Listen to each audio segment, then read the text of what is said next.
agradável. Vamos falar da pele. A gente precisa entender um pouquinho das características da pele para a gente poder entender como é que os produtos fazem a sua ação. Não só da pele, mas da pele e de outros anexos que a gente chama como unha, cabelo, pelo e tal. Então, deixa eu colocar o material aqui e a gente já começa.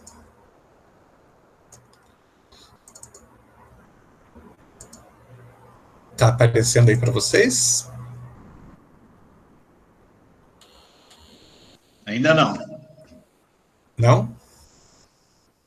Agora sim. Apareceu? Tá. Então, a gente vai falar de pele e anexos. Como eu falei, os anexos, né, são continuidades, vamos dizer assim, da pele. Cabelo, pelo, unha, o que mais? Acho que é isso que eu me lembro no momento. Antes de qualquer coisa, vamos falar um pouquinho do que é a pele, né? Como que ela é constituída. É bastante importante. Ih, já chegou alguém, deixa eu ir lá ver. É bastante importante que vocês entendam a Constituição, para que entendam, então, a pele como um todo. Cadê aqui? Continua aparecendo? Está mudando?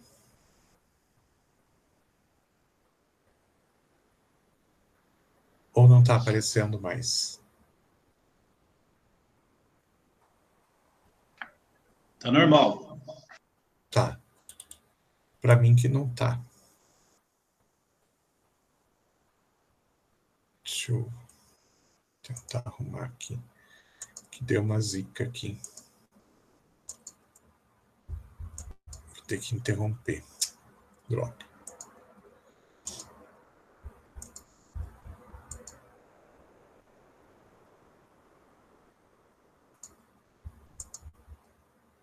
Aí. Então, quando a gente faz uma análise da pele, a gente vai ver que a maior parte da composição dela é de água. A gente tem aí mais ou menos 70% de água. Claro que vai depender muito, né? A gente tem várias camadas na pele, várias estruturas, e vai ter lugares que vai ter mais água, vai ter lugares que tem menos, mas se for fazer um cálculo, né, da composição total, assim, a gente chega a 70%. Então, é uma quantidade bastante grande de água. E isso faz com que a gente tenha, então, boas características na utilização de cosméticos. Isso vai facilitar, muitas vezes, a própria penetração de cosméticos em camadas mais profundas da pele. É claro que quanto mais superficial, menos água a gente tem, tanto que as nossas camadas mais superficiais, a camada que a gente consegue tocar da nossa pele, que é a mais superficial de todas, ela tem pouquíssima água. E isso faz com que a gente tenha uma estrutura, essa mais exterior, que acabe por proteger, até ser uma forma de proteção contra agentes externos. Então, o fato de a gente ter muito pouca água e a gente ter uma estrutura bem específica, que a gente vai ver daqui a pouco, faz com que essa estrutura mais superficial, que é a que a gente consegue tocar, seja uma barreira contra agentes externos.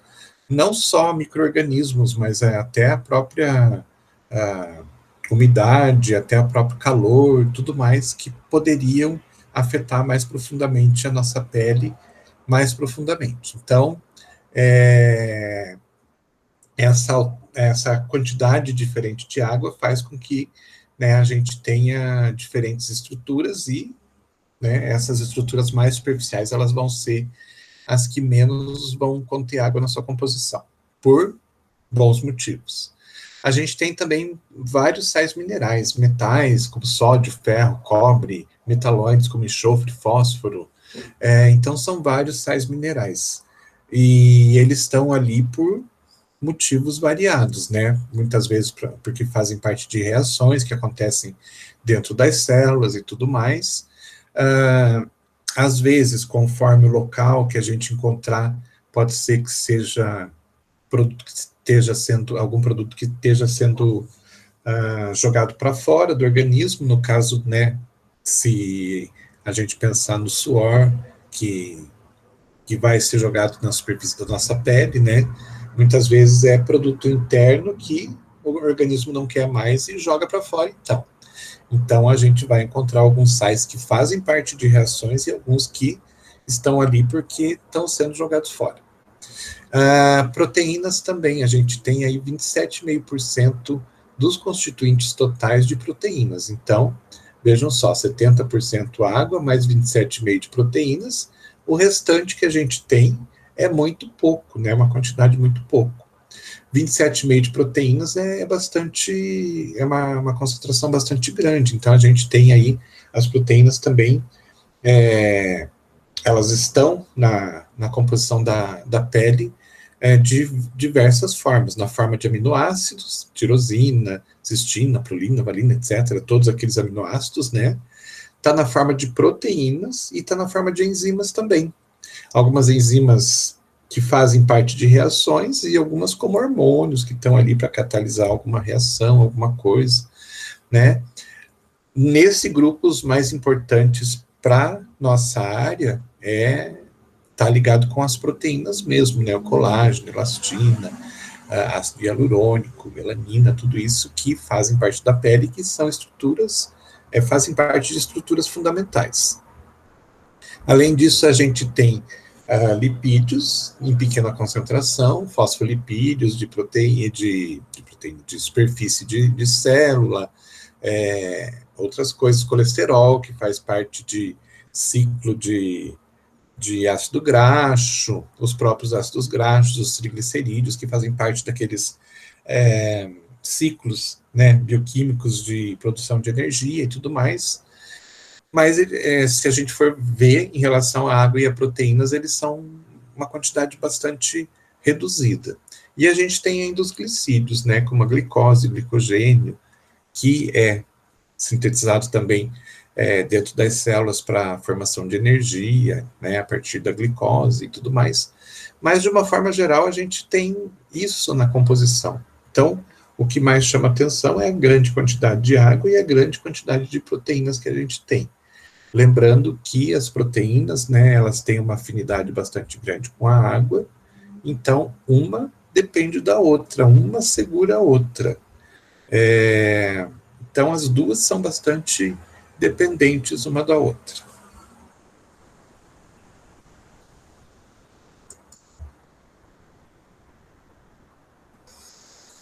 Uma coisa que é bastante importante que vocês entendam é que a gente tem uma flora cutânea residente, uma flora cutânea que a gente chama de permanente.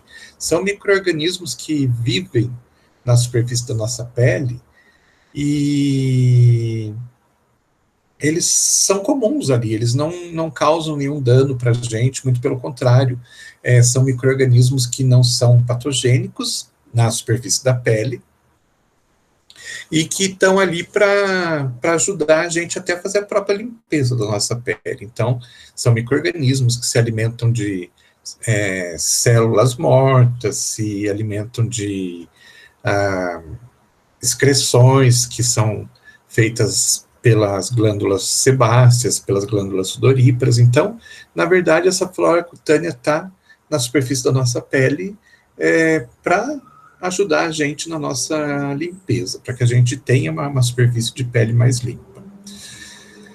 Então, nós não somos seres, externamente falando, né, nós não somos estéreis, a gente tem esses micro-organismos naturalmente na nossa pele. Eles vão fazer mal para a gente? Não. Porém, a gente tem alguns, né, micro-organismos que, dependendo de onde a gente encosta, né, se eu pego lá numa maçaneta, se eu pego um determinado objeto, e esse objeto está com um micro-organismo, ele pode se alojar na minha pele, né, na minha mão, e se eu passo a mão no meu braço, ele pode ir para o meu braço, mas ele não e não se torna um micro-organismo permanente, porque as condições que a gente tem na superfície da pele não são condições ideais para que esse micro-organismo resista por muito tempo ali. Então, assim, quando agora a gente falando de Covid, né? Tudo se fala de Covid. Então, vocês já devem ter visto muita gente falando assim, o vírus permanece não sei quanto tempo na superfície da pele. Então, tem um prazo de validade, porque a superfície da pele não é um local de residência para esse tipo de micro-organismo que tem as condições para ele. Os micro-organismos da nossa flora chamada de permanente, eles se adaptaram à superfície da nossa pele. O pH da nossa pele é um pouquinho diferente, o calor, né, a umidade, tudo isso é diferente do que a maioria dos micro-organismos está habituado a necessitar para poder sobreviver com tranquilidade. Então, a nossa pele ela acaba sendo um pouquinho diferente, e isso faz com que outros micro-organismos que não sejam aqueles que se adaptaram, né, depois de anos e anos de adaptação, esses outros micro-organismos, eles ficam um determinado período de tempo e eles acabam morrendo porque eles não conseguem sobreviver, as condições não são adequadas. Desculpe. Porém, o que acontece? Isso precisa ficar muito claro para vocês. Eu tenho a minha flora residente, a minha flora permanente, né, são micro-organismos que estão ali no dia a dia, e eu tenho uma flora que pode aparecer de uma forma ou de outra, até, né, alguém que encostou em um lugar que estava contaminado, passou a mão na gente, deu um aperto de mão, né, na gente, e a gente acabou ficando com esse micro-organismo, mas vai ser por um período de tempo curto. Pode ser horas, pode ser algumas horas, mas é um período de permanência curto, porque ele não vai resistir. Professor, com licença. Sim, pode falar. Você está com o primeiro slide, composição química. Você já está falando da flora no seguinte, é isso mesmo? Não está aparecendo para vocês, então, o segundo Não. slide? Então, deixa eu fazer de volta aqui. Só um pouquinho.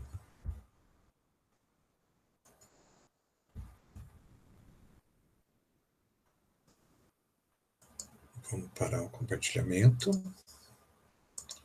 E vamos fazer de novo.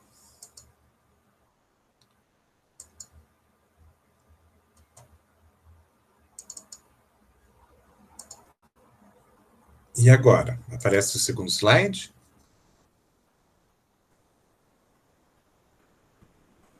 Positivo. Tá. Vou passar para frente mais um só para ver se ele está passando. Então, passou? Não. Não? Também não? Não. Passei mais um. Já passei 3. Não foi para frente? Não foi. Tá. Já percebi que a internet hoje está meio bichada. Deixa eu ver aqui. Se eu colocar sem colocar no modo de apresentação, me digam se vocês conseguem ver as alterações. Está mudando agora? Sim. Então, acho que eu vou ter que deixar aqui. Vai ficar mais difícil para vocês lerem, mas pelo menos vocês vão poder acompanhar melhor. Tá? Eu já tinha percebido que estava meio problemática hoje a internet. Bom, então, vamos lá. Apresentar desse jeito mesmo. Voltando a falar dessa flora cutânea. Então, essa flora, ela pode, né, ser a residente, a permanente, e pode ser a patogênica, né, ocasional, que a gente chama. Ela aparece, né, de vez em quando, ela aparece na superfície do nosso corpo, dependendo de situações externas. A nossa pele é um órgão fechado, a nossa pele é uma barreira contra a entrada de micro-organismos. Então, o que acontece? Enquanto a minha pele está íntegra, não tem nenhum corte, não tem nenhuma abertura, não tem nada, nenhum micro-organismo consegue penetrar nas camadas mais profundas e, de repente, cair na circulação até e transformar isso numa infecção. Porém, se eu tiver um corte, se eu tiver ralei a minha mão, né, pode ser que nessa ralada que eu tive, nesse corte, que teve uma abertura, né, então abriu essa barreira, pode ser que algum micro-organismo entre e comece a se reproduzir. Daí a gente começa a ter uma infecção. Aí, na verdade, independentemente de ser um micro-organismo que faz parte da nossa flora normal ou um outro micro-organismo ocasional, todos podem trazer uma infecção, tá? Então, aquela flora permanente que a gente tem, ela não causa problema nenhum para a gente, inclusive ela vai ajudar a gente a fazer a limpeza da pele. Porém, se a gente tiver um corte, tiver uma abertura que esse micro-organismo possa penetrar na nossa pele, nas camadas mais profundas, se estabelecer ali e começar a se reproduzir, a gente pode ter uma infecção, tá certo? Então, quando a nossa pele não está íntegra, a gente pode sofrer infecção por qualquer micro-organismo, tá certo? Porém, enquanto a pele está íntegra, a gente vai ter ali a nossa flora normal, os bichinhos vão estar ali se alimentando, ajudando a gente e tal, sem causar problema nenhum. Apareceu um corte na pele, uma na pele, eles podem, então, não sei se vocês vão lembrar, mas se transformar em gremlins, né? Então, deixar de ser amiguinhos e passar a ser micro-organismos que podem causar algum tipo de infecção, tá certo? Então, falando dessa flora, seja ela permanente ou ocasional, onde que eles costumam ficar? Existem 2 lugares que são mais propícios para encontrar esses micro-organismos. Então, eu sei que tá pequenininho, eu vou dar uma aumentada aqui para vocês enxergarem melhor o desenho. Vocês conseguem ver o desenho melhor agora? Aumentou? Sim. Tá. Então, aonde que a gente vai encontrar esses micro-organismos? Aqui, na superfície da pele, né? Eles vão ficar aqui em cima. As células que vão morrendo, elas vão descamando. Daí, esses micro-organismos estão ali em cima. Eles aproveitam e comem aquele material. Aqui, junto do pelo, né? Tem aqui, tá melhor o desenho, tem o folículo piloso. Então, existe um espaço aqui.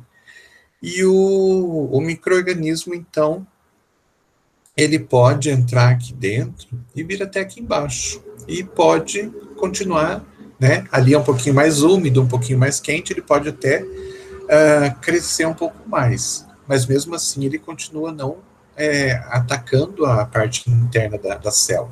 Porque tudo isso aqui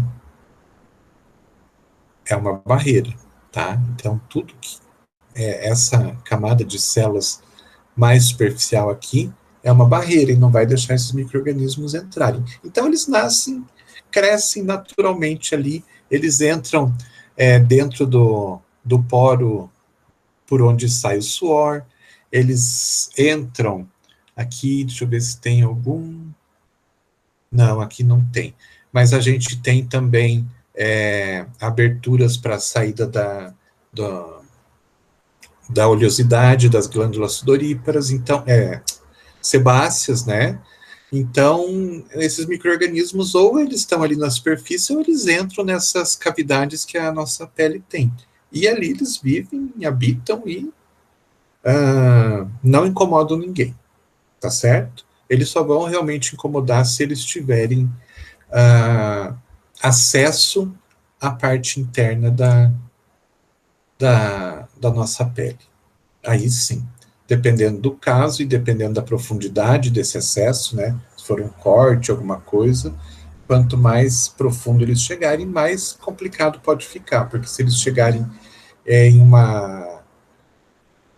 um vaso sanguíneo, eles podem se transportar para o organismo inteiro. Caso contrário, essa flora é inofensiva para a gente. Muito bem.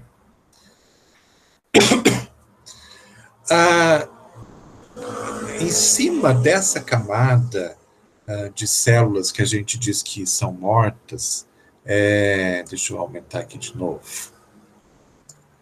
Essa camada que são de células que elas estão mortas e aos pouquinhos elas vão descamando, a gente tem um preparado que o próprio organismo como é que eu posso dizer, se propõe a criar para ser mais para a nossa pele. Então, o que acontece? Quando a gente tem a pele íntegra ali, a gente tem um processo de liberação de água pelas glândulas sudoríparas, né? Então, vai sair água por aqui, vai ficar aqui na superfície, e a gente vai ter também a liberação de oleosidades, substâncias oleosas, sebo, né? Que vai também ficar aqui na superfície. E aí, o que acontece? A gente tem aqui na superfície água liberada, a gente tem óleo liberado, e a gente tem outras substâncias ali no meio que são liberadas junto com a transpiração, como, por exemplo, ácido lático, ureia, e outras substâncias mais, várias substâncias diferentes. E quando ocorre o encontro dessa água com esse óleo e essas substâncias, a gente tem a formação de alguma coisa que vocês já ouviram falar, que é a formação de uma emulsão. Lembram da formação da emulsão? Como que ela acontece? Então, aqui a gente tem uma formação de emulsão natural. Então, a gente tem a junção da água do próprio corpo que está sendo jogado para a superfície com o óleo que está sendo jogado para a superfície e mais as outras substâncias que estão sendo jogadas para a superfície, elas acabam por se unir, se misturar e formar uma emulsão. Então, forma uma película super fininha dessa emulsão, como se o nosso organismo fizesse um cremezinho natural, né, e revestisse toda a superfície da nossa pele. E esse cremezinho, né, que a gente tem, então, naturalmente é feito, a gente chama de filme hidrolipídico, ou filme subcutâneo de superfície, ou NMF, ou fator de hidratação natural.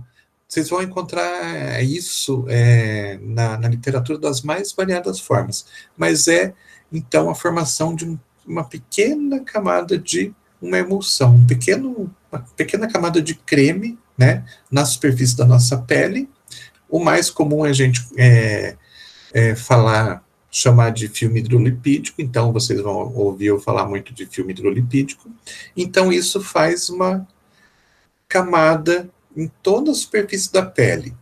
Essa camada em toda a superfície da pele, ela tem a propriedade de evitar que água das camadas mais profundas da pele evaporem com muita facilidade.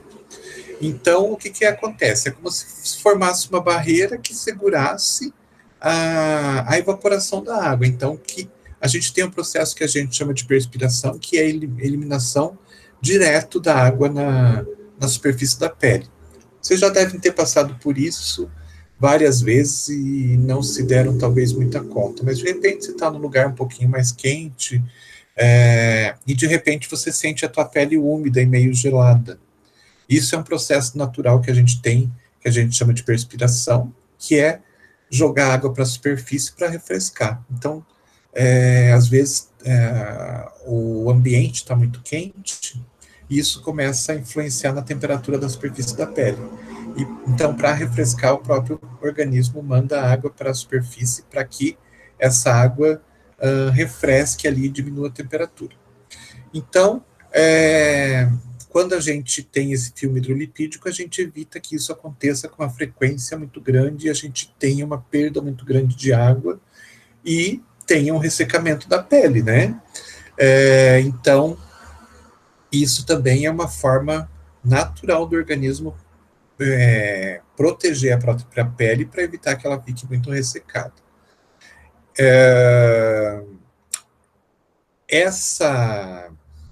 Esse filme hidrolipídico que é formado, ele tem uma certa acidez, ele tem um pH levemente ácido, então isso faz com que os micro-organismos que são os residentes da nossa pele sobrevivam ali porque eles estão acostumados com esse pH mais ácido. Porém, os patogênicos, que são ocasionais, que entram em contato com a nossa pele, eles não têm muita afinidade com esse pH um pouquinho mais ácido da superfície da pele, por isso que eles não sobrevivem por muito tempo. Tá certo? Ficou claro isso?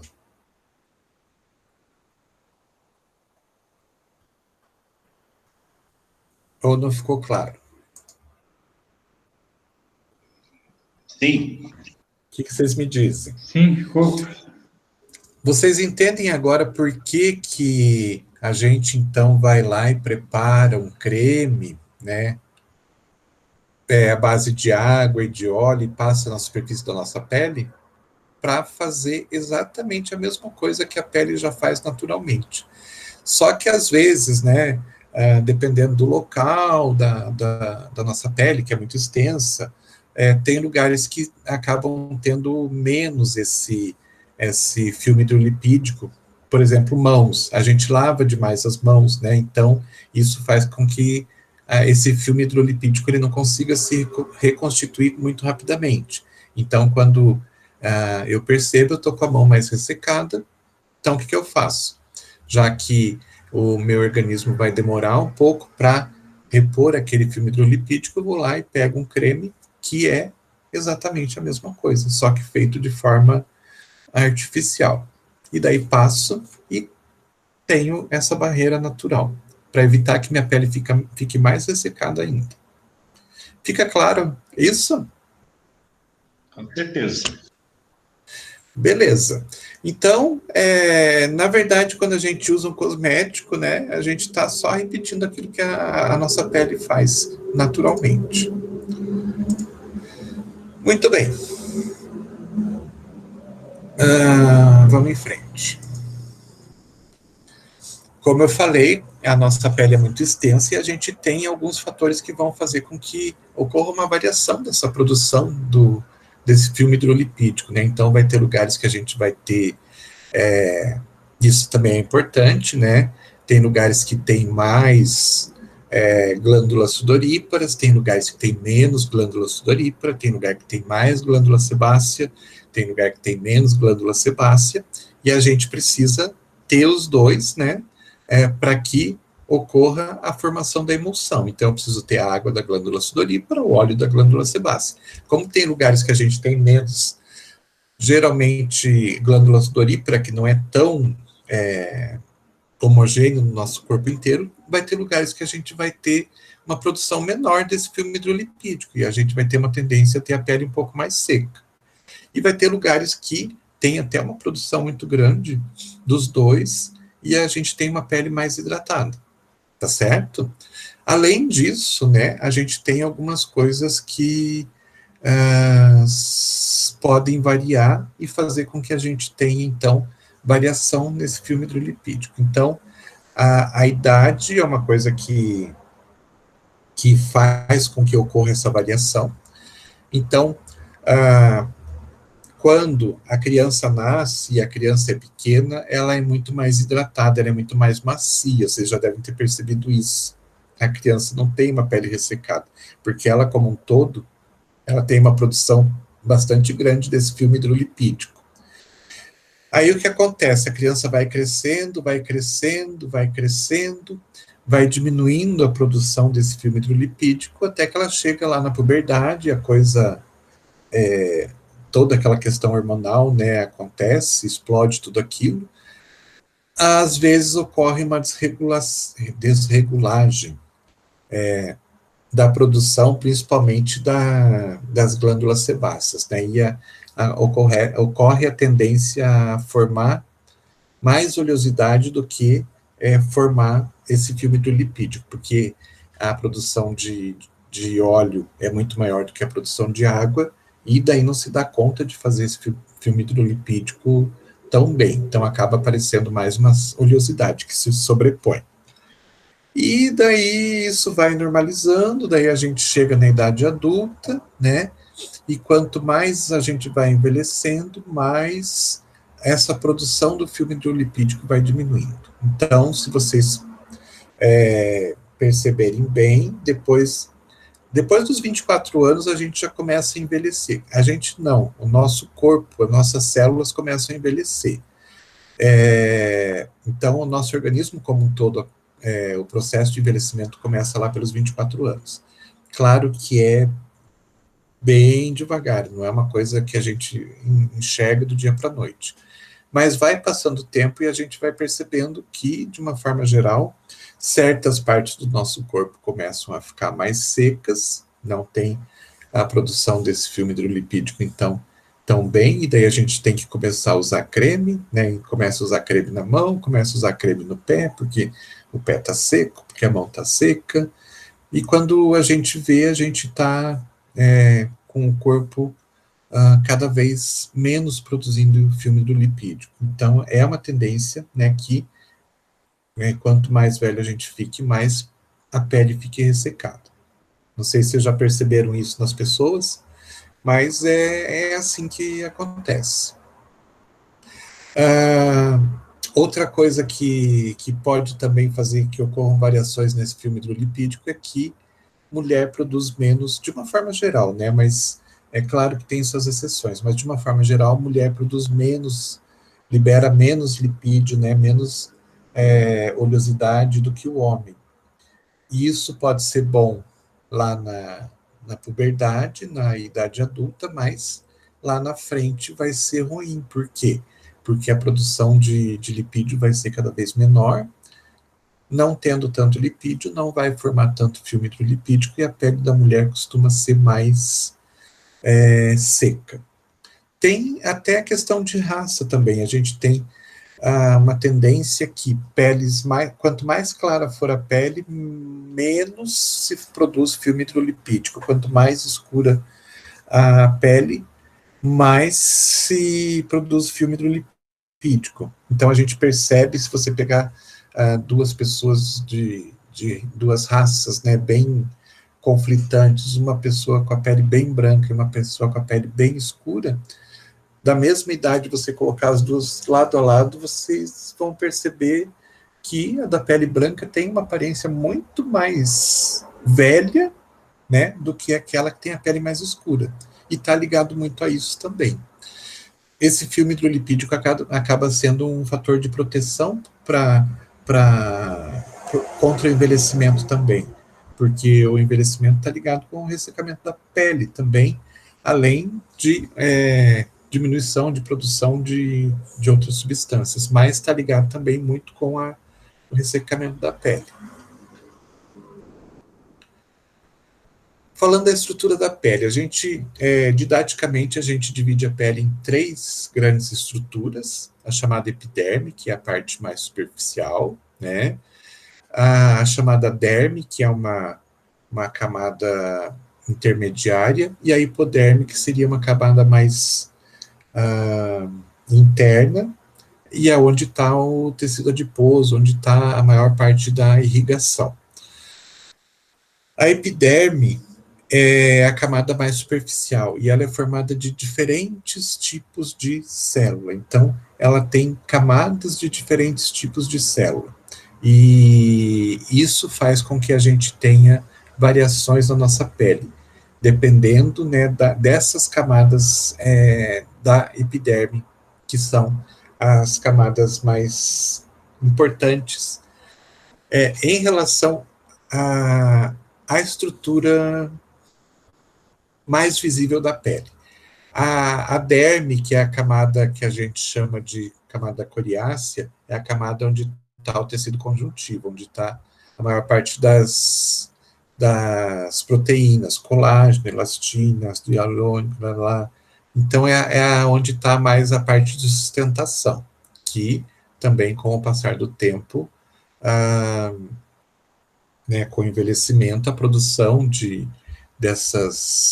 desses produtos, né, desses materiais, acaba diminuindo e a gente acaba sentindo na toda a nossa pele a ausência desses produtos. Então, diminui colágeno, diminui elastina, a pele fica mais flácida e assim por diante, tá? Então, a gente vai ver, né, principalmente a epiderme, cada uma das camadas que estão contidas na epiderme, para que vocês entendam bem como que é o processo da renovação celular. A epiderme, então, o que a gente pode falar dela? Ela é a camada mais superficial, ela é tão fina que é da espessura de uma folha de papel, porém ela tem uma importância assim, fundamental.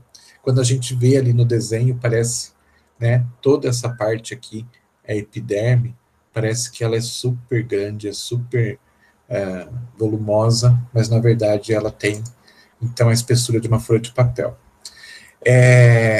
Como está escrito aqui, é um sistema cinético, ou seja, existe uma renovação celular constante. As células nascem, crescem e morrem e vão se renovando a todo instante. Então, vocês vão ver, a gente vai ver, quando a gente for olhar a epiderme, que elas acabam se modificando conforme o tempo vai passando. Elas nascem, né, como células X, e daí o tempo vai passando, elas vão mudando a sua conformação, vão mudando a sua estrutura, até que chega um determinado momento que elas morrem e são jogadas fora do nosso corpo.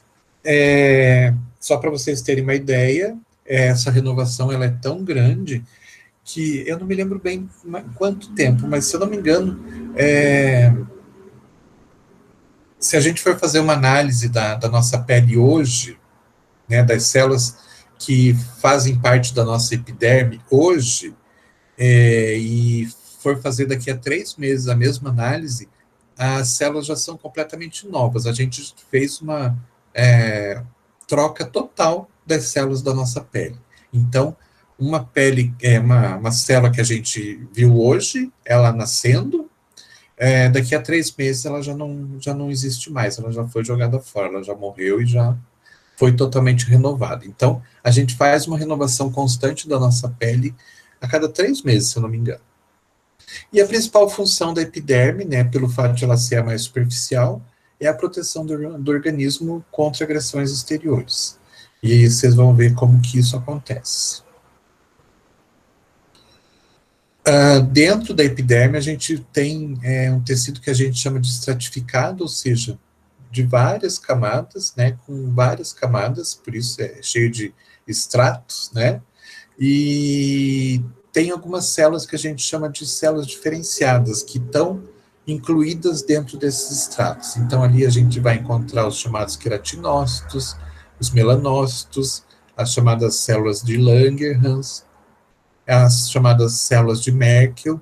As células de Langerhans elas estão ligadas com a imunidade, as células de Merkel, elas estão ligadas com captação de sensações do ambiente. Então, imaginem que a nossa pele, né, é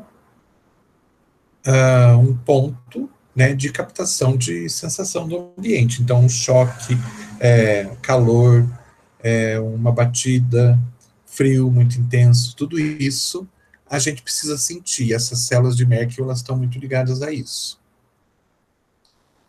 Então, o que a gente vai fazer? A gente vai pegar esse mesmo desenho que a gente viu anteriormente e vai pegar essa parte aqui de cima, que é a epiderme, e vamos aumentar ela para que a gente veja as diferentes camadas que a gente tem ali na epiderme. Então, aqui eu já peguei aquela foto anterior, aumentada, né, para que vocês entendam as diferenças de camadas que a gente tem nessa epiderme. Então, basicamente, na epiderme a gente tem 5 diferentes camadas, 5 diferentes estratos. Então, a gente conhece como camada córnea, camada lúcida, camada granulosa, camada espinhosa e camada basal. Cada uma delas tem características diferentes, né? Tem células com características diferentes e tem funções diferentes. Então, eu falei as 5 diferentes camadas e elas estão colocadas aqui. A basal, a espinhosa, granulosa, lúcida e a córnea. Então, vejam que elas são totalmente diferentes, né? Não dá para a gente fazer uma comparação entre a basal e a córnea, por exemplo, porque elas são totalmente diferentes, mas são basicamente as mesmas células. Por quê? Porque o que acontece é o seguinte, como eu falei, existe uma renovação celular, né? Então, o que acontece? Eu vou aumentar aqui para ficar mais fácil ainda para vocês enxergarem. Mais à frente a gente vai ver de novo, mas só para que vocês entendam aqui nesse desenho. Então, a camada mais profunda, que é a camada que a gente chama de basal, é onde as células nascem. Então, elas nascem aqui, elas são formadas aqui, né? Então, elas são novinhas, recém-nascidas, elas nascem com todas as características de uma célula. Tem núcleo, tem citoplasma, tem tudo. Aí, o que acontece? Ela vai passando o tempo, essas células que estão aqui, elas acabam sendo empurradas por células novas que estão nascendo por baixo. Então, elas vão sendo empurradas para cima, né? E nascem novas células aqui embaixo. Então, essa célula que nasceu, né, e foi empurrada, ela acaba sofrendo transformações e ela acaba tendo diferentes características, né? Pelo fato de ela já ter um pouquinho mais de idade, e ela passa a ser conhecida como célula da camada espinhosa. Passa mais um tempo, continua nascendo novas células, elas estão empurrando mais para cima. Essas células que eram chamadas da camada espinhosa, elas mudam suas características e passam a ser chamadas de células da camada granulosa. Empurra mais, nasce novas células, empurra mais para cima essas células. Ela vai para uma nova camada, muda sua configuração, suas características, ela está morrendo já está no final da vida dela, então ela já está velhinha, tudo mais, ela já perdeu um monte de característica, ela se chama, nesse momento, de célula da camada lúcida. Até que, finalmente, ela morre, e ela fica aqui na superfície, e ela fica só esperando para que um determinado dia ela chegue bem lá na superfície, ela seja empurrada totalmente, chegue bem lá na superfície e ela seja descolada. Ela é descolada do resto das células e ela descama. Então, às vezes, quando a gente esfrega em alguma parte do nosso corpo, a gente está com a pele meio seca naquele local, e a gente esfrega e aparece um pozinho branco, na verdade a gente está retirando algumas células mortas ali da camada córnea, que ainda estavam grudadas, mas que pelo fato de a gente esfregar a pele naquele local, a gente acabou por descamar elas e fazer com que elas simplesmente desapareçam do nosso corpo. Ficou claro isso?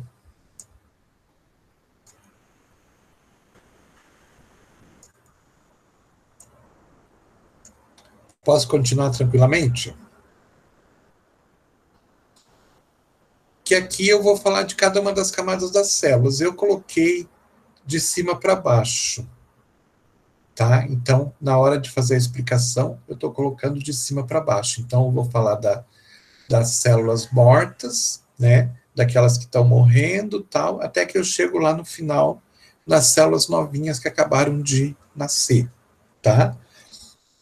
Eu estou indo contra o nascimento e o crescimento delas, para que vocês entendam, talvez seja melhor nesse formato do que eu ir lá falando das mais de baixo para as mais superiores.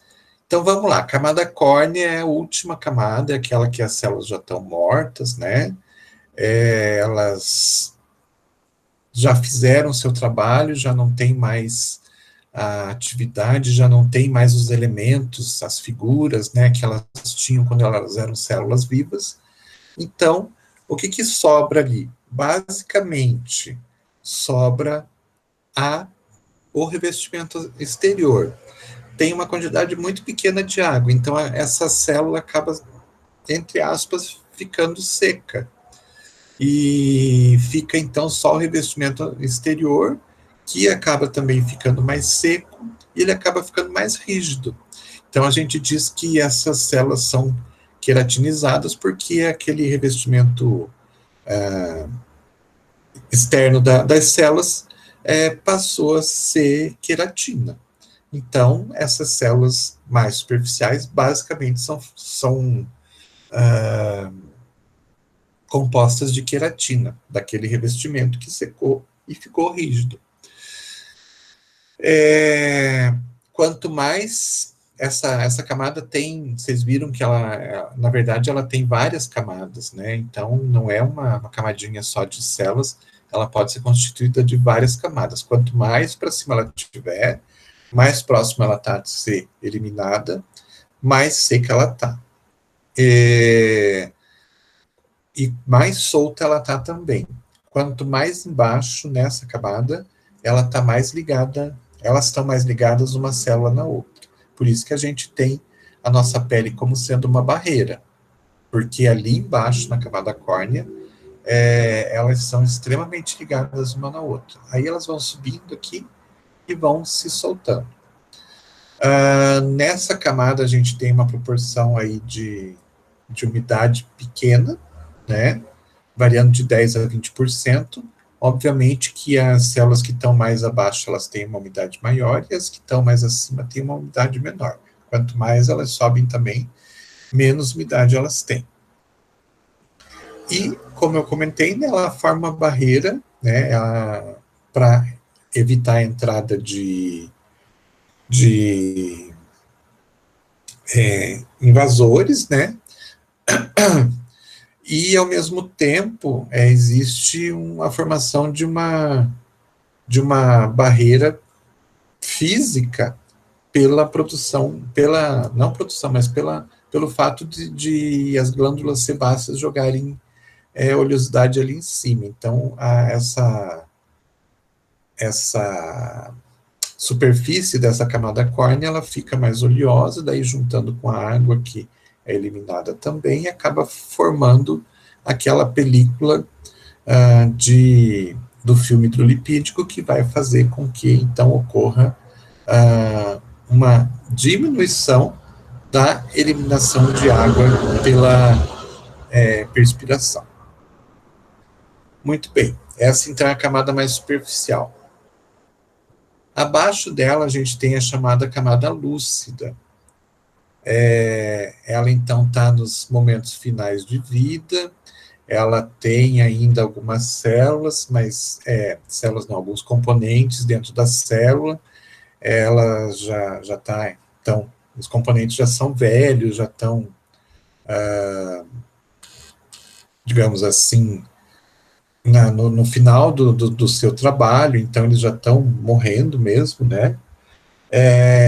E dentro dessas células ocorre uma diminuição da quantidade de água, então ela acaba ficando mais com uma substância mais oleosa, que a gente chama de eleidina.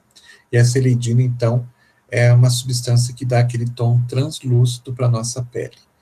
Então, se vocês pensarem, a camada mais superficial da nossa pele, que é a camada córnea, ela tem uma transparência bastante grande, porque ela não tem mais nada ali dentro, é só aquela película mesmo da superfície, do revestimento das células, né? Então, ela é bem transparente, ela deixa incidir a luz. Na camada anterior, na mais baixa, que é a camada lúcida, essa substância eleidina, ela tira totalmente a transparência da nossa pele. Então, ela dá um tom mais translúcido, ela permite, né, cria, na verdade, uma barreira para evitar que a incidência de radiação solar seja tão grande que ela chegue lá nas células lá embaixo e, de repente, comece a alterar o DNA, o RNA e tudo mais. Então, forma-se uma camada que a gente chama de translúcida. Seria mais ou menos como, sabe aqueles vidros jateados que deixa passar um pouco de luz, mas que não deixa passar toda a luminosidade? Seria mais ou menos a mesma coisa. Então, ela é como se fizesse uma pequena barreira para evitar que a pele sofresse com a entrada de luz até as camadas mais profundas. Então, ela já faz um processo de filtragem. Naturalmente, ela consegue fazer com que isso aconteça, né? Evita que a luz chegue até lá embaixo, porém, às vezes, com uma incidência muito forte, a luz acaba penetrando mais fundo, aí vai ativar a formação da melanina e o escurecimento da pele. Então, o escurecimento da pele acontece quando a própria pele, né, a própria ileidina que está na camada lúcida já não consegue segurar toda a luminosidade e está entrando a luminosidade muito abaixo, lá na camada germinativa, e isso pode trazer problemas para a pele. Ok? A camada chamada granulosa. Então, ela está abaixo da camada lúcida, então ela ainda é um pouquinho mais jovem, mas já está perdendo a sua forma, já está perdendo um pouco a sua... as suas estruturas internas, tanto que parte das estruturas internas que estão se degradando vão se transformar em aminoácidos, e esses aminoácidos vão ser jogados lá na superfície da pele, né? E eles vão ajudar a formar um filme hidrolipídico. Então, vejam que a pele, na verdade, ela aproveita tudo, né? Nada é jogado fora, só se joga fora mesmo aquela célula que já morreu e que já não tem mais serventia. E aqui também é formada uma proteína chamada de filagrina, que ela aumenta a resistência da queratina. Então, quando forma a queratina aqui na camada córnea, é devido à filagrina que se formou. Então, desculpa aqui. A filagrina que se formou e que vai ajudar a formar uma camada mais resistente de queratina. Que mais? Basicamente, aqui é isso. Vamos para o próximo. Camada espinhosa seria, então, uma camada, né, mais profunda, aonde as células já sofreram algumas transformações, mas ainda elas são células ainda recentes, ainda novas, elas fazem todas as suas ações como elas têm que fazer. Ela é mais espessa, né, porque é uma camada que não é de uma linha só, são várias linhas de produto, de células, porque elas são as células novas ainda, né, as células que estão na atividade total. Elas são bem ligadas uma na outra, então dá aquela elasticidade da pele. Então, quando a gente puxa a nossa pele, que a gente sente que ela estica e depois volta à normalidade, está muito ligada com essa ligação dessas células. Elas têm essa elasticidade, mas elas não se rompem com facilidade. E aí ocorre, nesse ponto, que ocorre a síntese da queratina. Que mais? Basicamente é isso. E, finalmente, a gente tem a camada mais de baixo, que é a camada germinativa ou basal, né? Que é aonde ocorre a formação das células. Então, é aí que ocorre o início do processo. A divisão celular, formação de células novas e, então, o começo de tudo. Então, só lembrando, começa aqui embaixo, divisão celular, e essas células são formadas, aí elas, com o passar do tempo, elas são empurradas para cima, elas acabam por fazer o seu papel de células mesmo, jovens, tudo mais. Aqui a gente já tem o começo da decadência da célula, algumas substâncias já são degradadas. Aqui a gente já tem o começo da perda da própria água das células, né, e a formação, então, da eridina. E, finalmente, aqui em cima a gente tem as células mortas, que são basicamente formadas de queratina, né, e que logo vão ser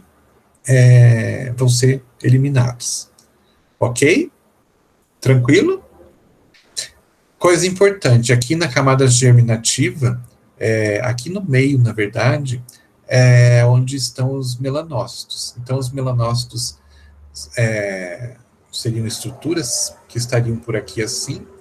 Quando ocorre incidência muito grande de luz, né, de radiação, de calor, que ultrapassa a camada lúcida e chega mais aqui embaixo, essa radiação solar vai chegar principalmente nos melanócitos, que vão estar aqui em cima, fazendo uma espécie de proteção às células da camada basal.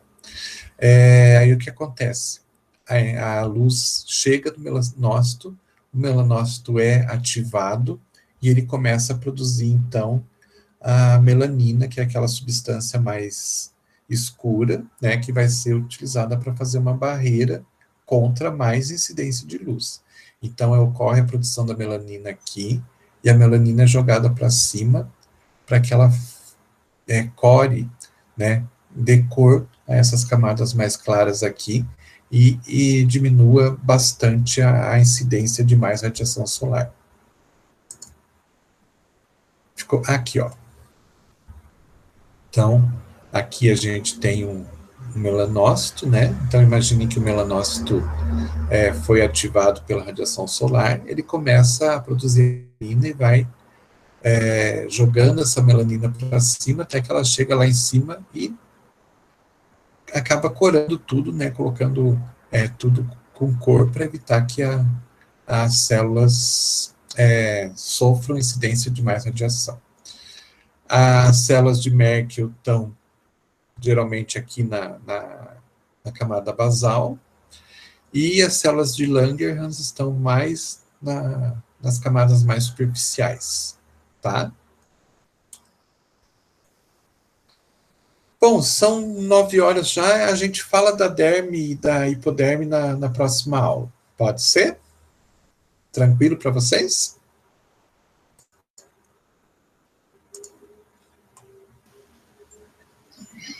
Positivo. Ficou fácil de entender? Deu para entender que, na verdade, é só uma questão de renovação celular mesmo? Então, a célula, né, ela nasce, é formada, daí ela vai ficando mais velha, né, como a gente mesmo, né? A gente nasce, daí a gente cresce, daí a gente começa a ficar velho, começa a perder as funções e morre. Basicamente é isso que acontece. E daí, né, conforme as funções vão se perdendo, as substâncias que se degradam e tudo mais, elas acabam sendo aproveitadas para alguma outra função, porque o organismo da gente, ele é muito sábio, né, e ele aproveita tudo. É muito pouca coisa que a gente joga fora, né, a gente joga só aquilo que realmente não tem mais proveito nenhum.